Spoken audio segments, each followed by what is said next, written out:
오늘의 본문의 말씀은 번제단을 어떻게 만들 것인가에 대한 규례를 말씀하고 있습니다. 원래 번제단이라고 하는 말은 합성어인데 번제라고 하는 말과 단이라고 하는 말이 합쳐져서 만들어진 말입니다.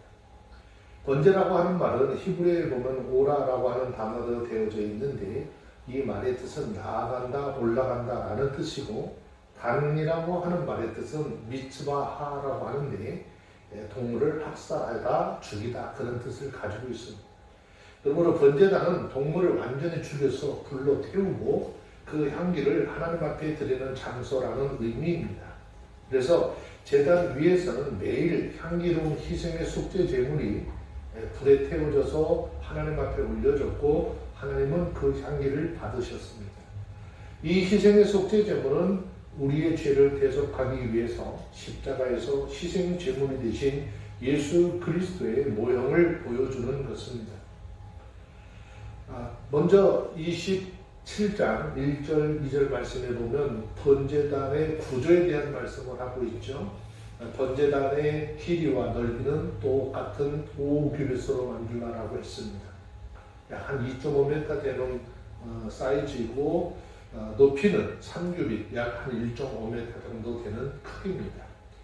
번제단의 가장 기초되는 기초적인 재료는 조각목으로 만들라라고 했는데 조각목이라고 하는 것은 광야에서 자란 정말 쓸모없는 나무인데 하나님께서 그 나무로 번제단을 만들고 놋으로 쌓아라고 말씀하고 있습니다. 자, 그럼 여기서 말하는 조각목과 놋의 의미는 무엇일까라고 하는 것은 여기서 말하는 조각목은 아무짝에도 쓸모없어 버림받은 인생들을 의미하는 것이고 놋은 십자가를 의미하는 것입니다.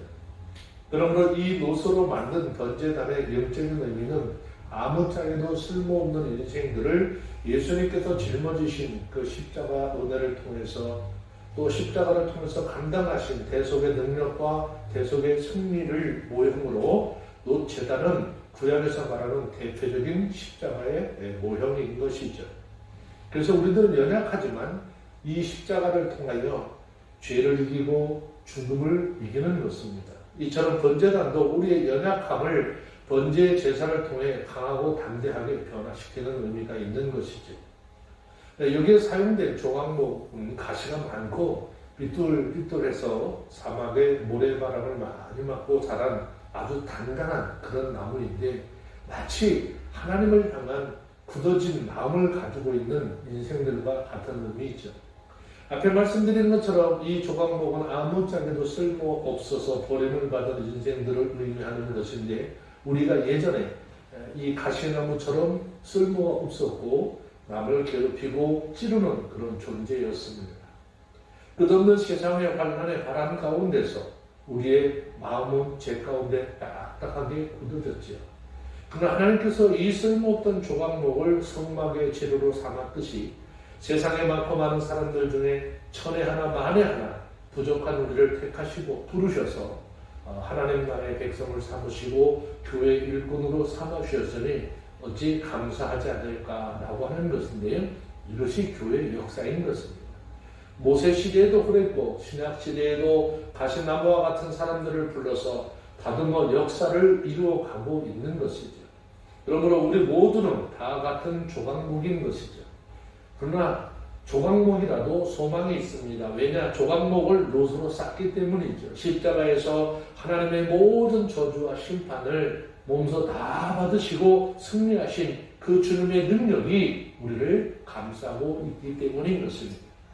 예수님께서 요한복음 16장 33절에서 말씀하시기를 세상에서 너희가 환난을 당하나 담대하라 내가 세상을 이기었노라 라고 하셨습니다.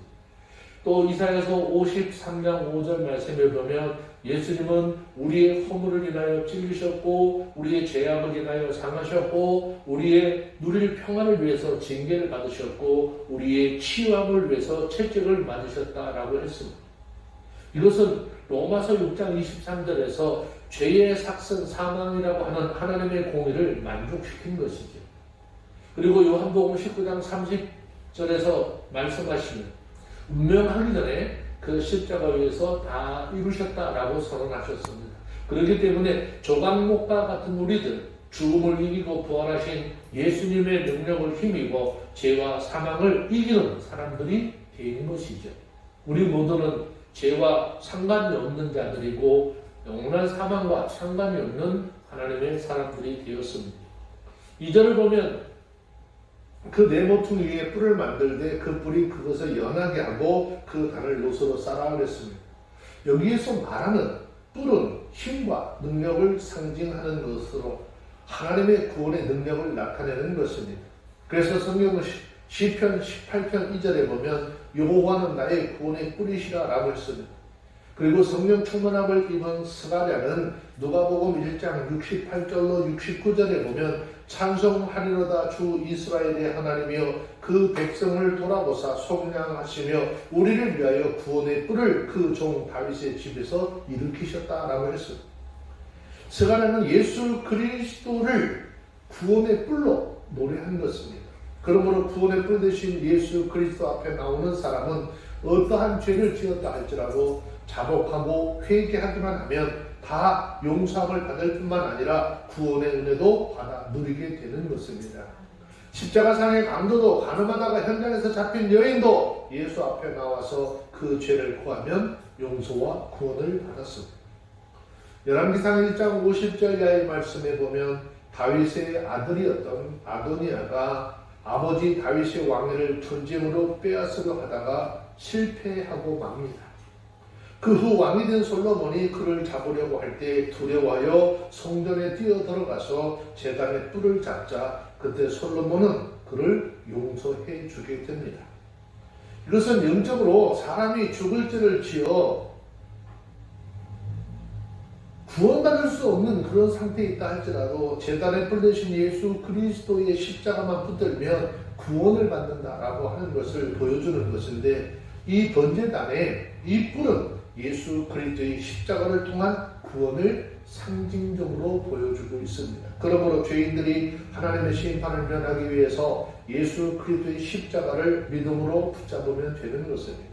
그 이유는 출애굽기 29장 12절에 보면 제사장은 양의 피를 태하여 받아가지고 제단에 와서 제단 네 뿔에 바르는 것을 볼 수 있는데 이 피는 속죄의 피인 것입니다. 제단 뿔을 붙잡으면 죽을 죄인이 사는 것은 그 속죄의 피가 있기 때문이라는 것이죠. 이스라엘 백성들이 애굽에서 그 무서운 장자 죽음의 재앙에서 살아남을 수 있었던 것은 바로 그들이 살고 있는 집에 양의 피를 임방과 문설주에 발랐기 때문이죠. 하나님의 심판의 재앙은 그 피를 보고 넘어갔습니다. 그러므로 이 번제단의 뿔은 피가 있기 때문에 죽을 죄인이라도 붙잡기만 하면 죄 용서함을 받고 구원을 받아 생명을 얻게 되는 것입니다. 그래서 예수 그리스도의 속죄의 피를 흘린 그 십자가를 상징하는 번제단은 구원의 뿔인 것이죠.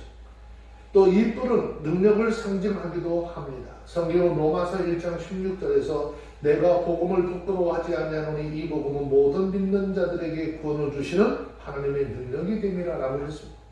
자, 여기서 말하는 능력이라고 하는 말은 원래 헬라어 제나미스라고 하는 단어인데 이 말이 나중에 영어의 한 단어로 파생을 하는데 다이나마이트라고 하는 단어로 파생이 됩니다. 자, 이것은 바로 아주 무제한적인 능력을 말하는 것입니다. 무슨 말인가 하면 우리의 죄 때문에 성경대로 죽으시고 성경대로 사흘 만에 부활하신 그 예수 그리스도를 믿는 사람은 얼마든지 구원하시는 하나님의 무한한 무제한적인 그 사랑의 능력, 곧 십자가의 능력을 말씀하는 것입니다. 이 능력은 주홍 같은 죄를 눈과 같이 희게 하는 것이고 진홍같이 붉은 죄를 양털같이 희게 하는 능력이 있는 것입니다. 그래서 사도 바울도 고린도전서 1장 18절에 보면 십자가의 도가 멸망하는 자들에게는 미련한 것이요 구원을 얻는 우리에게는 하나님의 능력이 됨이라 라고 했습니다. 그러므로 십자가를 모르는 불신자들에게는 그리스도인들이 십자가 앞에서 감동하고 감격해하는 그런 모습들이 어리석게만 보일 뿐이겠죠. 그러나 성도들은 그리스도인들은 십자가에는 죄사함과 하나님의 능력이 담겨 있음을 알기 때문에 감격해할 수밖에 없는 것입니다. 구약의 번제단의 뿔은 하나님의 능력인데 이 능력은 죄로부터 구원하시는 하나님의 능력인 것이고 사망 권세로부터 구원하는 능력이며 지옥 형벌로부터 구원하는 능력입니다. 또 마귀의 권세를 멸하는 능력입니다. 모든 질병으로부터 구원하는 능력입니다. 모든 세상 근심 걱정으로부터 우리를 자유케 하는 능력이 있는 것입니다. 그러므로 하나님의 귀한 능력이 저와 여러분들의 삶에 늘 함께하기를 주의 이름으로 축원합니다. 이제 출애굽기 27장 3절 말씀에 보면 번제단에서 쓰여질 그런 그 부속 기구들에 대한 이야기를 합니다. 자, 번제단에는 날마다 하나님 앞에 번제를 드리고 소제를 드리고 화목제, 속죄제, 속건제 등 많은 제사를 드리게 될 것인데 이와 같은 많은 제사를 드리기 위해서 이 제사에 필요한 기구들이 있어야 하는 것이죠. 그것은 재 담는 통, 도사, 고기대야, 고기 갈고리, 또 불을 옮기는 그릇 등이 있습니다. 이 5가지 기구들은 하나님께 제사하는데, 즉 꼭 예배하는데 필요한 것들입니다. 자, 그리고 여기 대야가 있는데 이 대야는 제단에 드려질 희생의 고기와 피를 담아 운반하는 도구인데 제단의 희생 제물에 피를 붓기 위하여 사용된 그릇입니다. 여기서 말하는 제물은 영적인 그리스도인들의 삶을 의미하는 것이겠죠. 그러므로 하나님 앞에 예배드리는 모든 그리스도인들은 예배드리는 그 시간 하나님 앞에 거룩한 제물이 되어야 하는 것이죠. 성경은 로마서 12장 1절에 말씀합니다. 그러므로 형제들아 내가 하나님의 모든 자비하심으로 너희를 권하노니 너희의 몸을 하나님이 기뻐하시는 거룩한 산제사로 드리라. 이는 너희의 드릴 영적 예배니라 라고 했습니다. 그러므로 우리들은 하나님 앞에 예배드릴 때 한 사람 한 사람이 육신의 생각과 정욕을 죽여서 참다운 하나님 앞에 제물이 되어야 하는 것입니다. 그래서 그리스도인들은 세상을 살아갈 때 육신의 정욕을 쫓아 사는 것이 아니라 믿음을 따라 살아가는 하나님의 사람들이 되어야 하는 것입니다. 그리고 특별히 제단의 위치가 주는 의미가 대단히 중요한 것인지 한번 살펴보기 원합니다. 이 번제단은 성막의 문 바로 앞에 있어서 밖에서 성막을 들어가려면 반드시 거쳐야만 되는 곳에 위치하고 있습니다. 이것도 모세가 알아서 배치한 것이 아니라 하나님께서 그렇게 말씀으로 하셔주셨고 그 하나님이 일러주신 그대로 배치한 것이죠. 그렇다면 이 위치에 매우 중요한 의미가 있다는 사실을 알아야 합니다. 예수님은 죄인과 하나님의 사이에 중간에 계시는 우리의 중보자가 되시는 것이죠. 그러므로 어떤 사람들도 예수님을 통하지 아니하고는 하나님께로 들어갈 수 없다라는 의미인 것입니다. 예수님께서 요한복음 14장 6절의 말씀에서 내가 곧 길이요 진리요 생명이니 나로 말미암지 않고는 아버지께 올 자가 없느니라 라고 했는데 이것은 변경할 수 없는 진리로서 죄인된 인생들이 하나님께 나가는 길은 다른 길이 없고 다른 구세주가 없고 오직 예수 그리스도밖에 없다라는 것입니다. 이 세상에 지금도 수십억의 사람들이 살고 있고 이전 시대부터 살아온 모든 사람을 다 합친다면 아마 수백억, 수천억이 넘겠지만 그 많은 사람들 가운데 죄 때문에 영생과 행복으로부터 영정 멀어진 인간을 영생의 하나님께로 데려다 줄 사람은 단 한 명도 없었다라는 말씀인 것입니다. 하지만 하나님은 우리를 사랑하셔서 그 일을 이루시려고 예수 그리스도를 우리의 죄를 대속하기 위한 속죄물로 보내시기로 계획을 하셨고 이 예수님으로 인하여 인간과 하나님 사이를 이어주는 다리의 역할을 하게 하셨습니다. 성경은 디모데전서 2장 5절에 보면 예수님을 우리의 중보자라고 고백하고 있죠. 자, 디모데전서 2장 5절 보면 하나님은 한 분이시요 또 하나님과 사람 사이의 중보도 한 분이시니 곧 사람이신 그리스도 예수라라고 했습니다.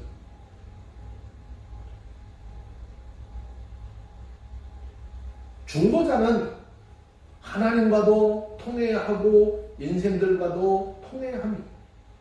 예수님의 근본은 하나님이시기 때문에 하나님과 통하는 것이고 우리의 육체를 입으시고 우리의 고초를 다 겪으신 분이기에 우리와도 통하는 분이십니다.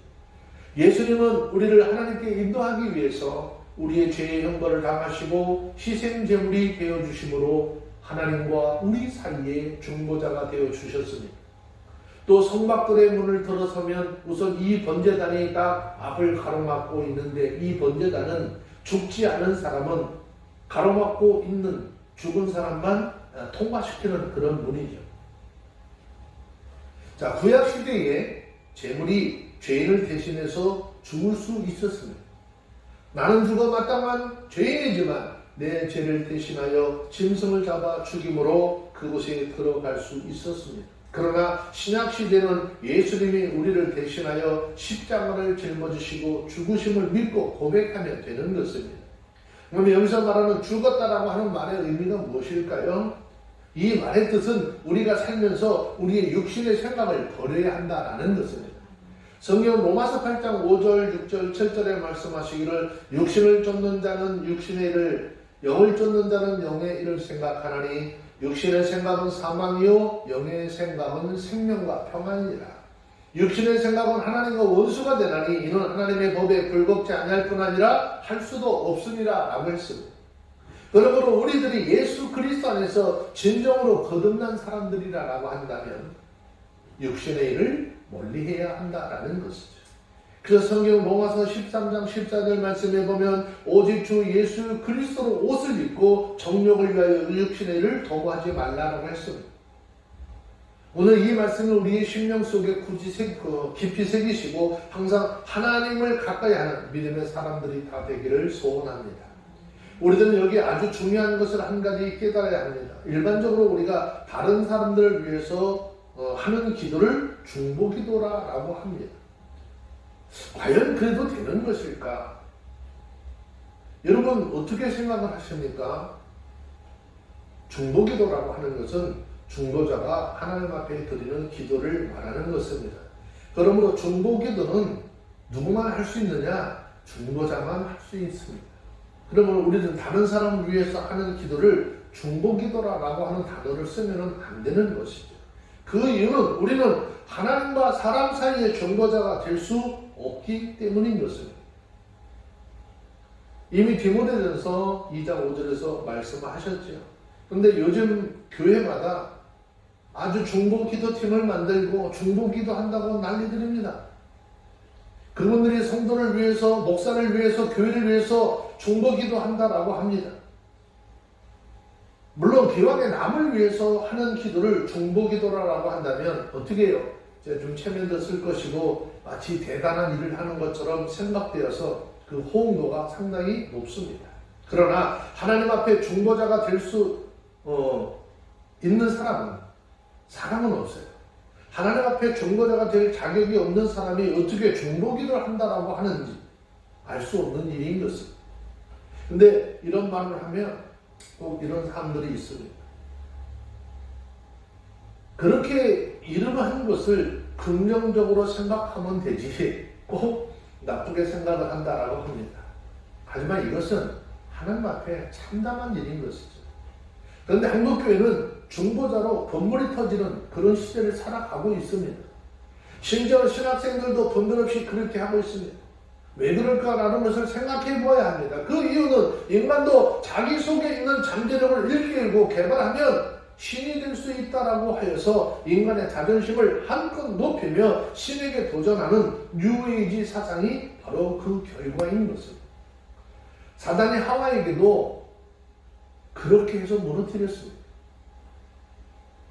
이 땅의 많은 교회가 뉴에이지 사상을 비판하면서도 뉴에이지 사상에서 출발한 이 중보기도라고 하는 단어를 다 사용하고 있다라고 하는 것은 참 아이러니한 일인 것입니다.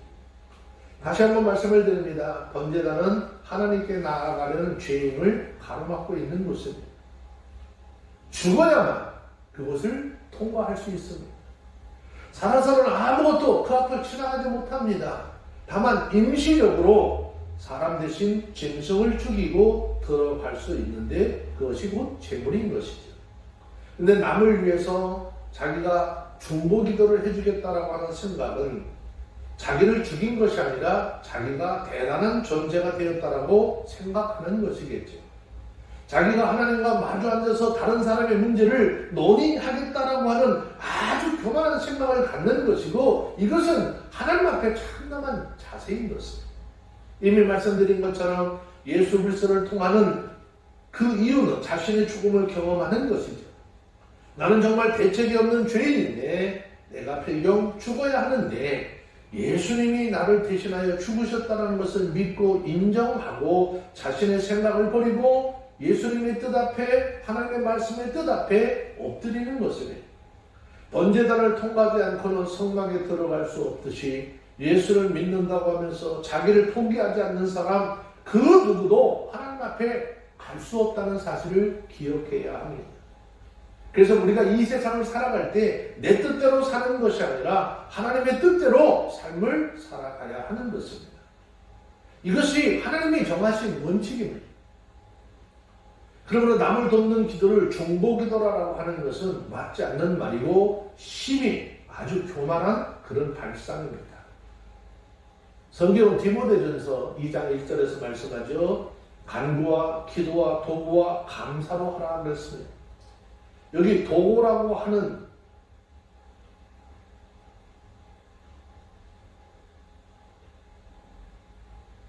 이 말을 중요하게 생각해야 됩니다. 도구라고 하는 올바른 이름을 주셨습니다. 기도하는 자는. 도구라고 하는 말은 교제라고 하는 의미를 가지고 있습니다. 우리가 기도하는 기도는 예수 안에서 서로를 돕기 위해서 하는 사람의 신앙에 유익을 주기 위한 기도이지 인생의 문제를 가지고 하나님 앞에 나가서 하나님 이 문제 어떻게 좀 해결할 수 있습니까? 라고 하는 그런 기도 아니에요. 번제단을 통한 귀한 신앙생활에 대한 가르침을 주시는 것은 하나님께서 오늘 우리가 하나님의 자녀 되게 하시고 하나님이 주신 그런 평안을 누리게 하는 것, 감사하며 믿음으로 살아가는 그런 모든 존재가 되라라고 하는 것입니다.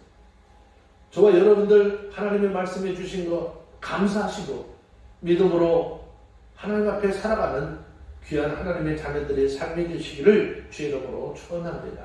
내 생각, 내 뜻을 다 버리고 나를 향한 하나님의 뜻을 깨닫고 나를 하나님 자녀 되게 하신 그 하나님의 목적이 어디 있을까? 그것을 바라보며 나가면 하나님 앞에 영광을 돌리는 우리 모두가 다 되어주시기를 주의 이름으로 축원합니다. 기도합니다. 저는 이 세상에 가장 쓸모없는 조각목과 같은 우리들 예수님의 말씀과 성령의 능력으로 새롭게 하시고 거듭나게 하셔서 거룩한 하나님의 제단에 쓰임받는 도구가 되게 하심을 감사드립니다. 제사를 드리는 이스라엘 백성들이 하나님 앞에 헌신된 모습처럼 우리 예배에 준비되는 과정부터 부족함이 없게 하시고 경솔함이 없게 하시고 습관적이지 않게 하시고 언제나 신실하고 정성을 다한 예배의 모습이 되게 하여 주셔서 우리가 드려지는 예배 하나님 앞에 온전히 연락되어지는 은혜만 있게 하여 주시옵소서.